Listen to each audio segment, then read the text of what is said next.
He demands a lot, but he also is very encouraging, very nurturing.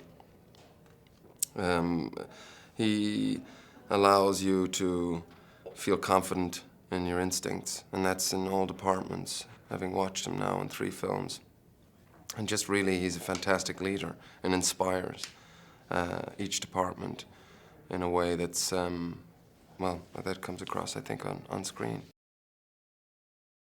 It's also very eloquently written, so it's not just sort of,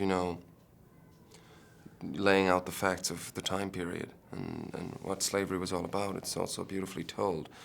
So when I got the script, which I got before the book, I just was very moved by it. By the end of the script, I was pretty tearful, and I called up Steve and I said to him, I wanted to be part of it. If it meant like 1 day's work or 2 days' work, I just wanted to be a part of this story. I was down in New Orleans about 5 weeks before we started filming, and the first thing I had to find the voice of the character, so I worked on a lot of different,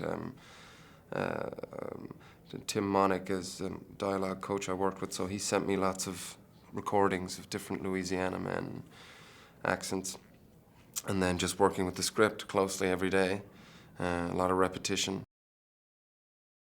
I found it helped, because again, it just raises the stakes, and it really drives home the responsibility that we were undertaking by telling this story. And yeah, because you feel the ghosts around you there, very much so.